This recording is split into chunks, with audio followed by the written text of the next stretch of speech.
അതുണ്ടല്ലോ ഇന്നൊരു off day morning ആണ്. രാവിലെ ഭജന കേട്ട് തുടങ്ങി. ഐശ്വര്യ ഓടെ തുടങ്ങാമെന്ന് വിചാരിച്ച്. അപ്പത്തിൻ്റെ മാവിലാണ് ആദ്യം പോയി കണ്ടു നോക്കിയത്. പൊങ്ങിയെന്ന് അറിയണമല്ലോ, കറക്റ്റായിട്ട് പൊങ്ങിയിട്ടുണ്ടായിരുന്നു. അപ്പോൾ എന്നാൽ പിന്നെ തകർത്ത് കടലക്കറിയും വെച്ച് പാലപ്പം കൂട്ടി കഴിക്കാമെന്ന് വിചാരിച്ചു. ഇന്ന് ആഡംബരമായിട്ട് തന്നെ വറുത്തരച്ച് കടലക്കറി വെക്കാമെന്ന് വിചാരിച്ചു. എന്താവുന്നൊന്നും അറിയത്തില്ലായിരുന്നു, പക്ഷേങ്കിൽ നന്നായിട്ട് വന്നു. ആദ്യം തേങ്ങയും നമ്മുടെ മസാലകളൊക്കെ ചേർത്ത് നന്നായിട്ട് വറുത്ത് കരിഞ്ഞു പോകാതെ ലോ ഫ്ലെയിമിൽ ഇട്ടാൽ മതി, കരിഞ്ഞു പോകത്തില്ല. കരിഞ്ഞു പോകാതെ വറുത്തെടുത്ത് മിക്സിയിൽ അരയ്ക്കുക, മാറ്റി വയ്ക്കുക.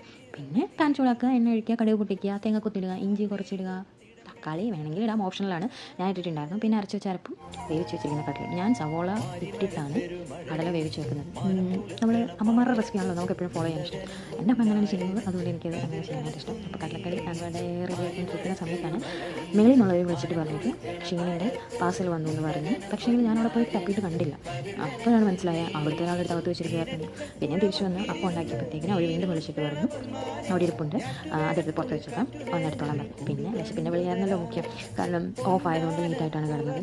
നല്ല വിശപ്പുണ്ടായിരുന്നു. അപ്പോൾ പിന്നെ എന്നാൽ പിന്നെ കഴിച്ചിട്ട് പോയെടുക്കാമെന്ന് വിചാരിച്ചു. അങ്ങനെ പാലപ്പവും കടലക്കറിയും ഒരു കട്ടൻ ചായയൊക്കെ കൂട്ടിയിട്ട് നന്നായിട്ട് കഴിച്ചിട്ട് നേരെ പോയിട്ട് ഷീനിൻ്റെ ഇതെടുക്കാമെന്ന് വിചാരിച്ചു. നമ്മൾ വിൻ്റർ ആയതുകൊണ്ട് കുറച്ച് ഡ്രസ്സൊക്കെ ഓർഡർ ചെയ്തതാണ്. ഇങ്ങനെ ഓഫ് ഡേയ്സിലൊക്കെ ഉള്ള നമുക്ക് നാട്ടിലെ ഭക്ഷണങ്ങളൊക്കെ ഇങ്ങനെ ഇഷ്ടംപോലെ ഉണ്ടാക്കി കഴിക്കാനായിട്ടൊക്കെ പറ്റുള്ള ഇഷ്ടമുള്ളതൊക്കെ.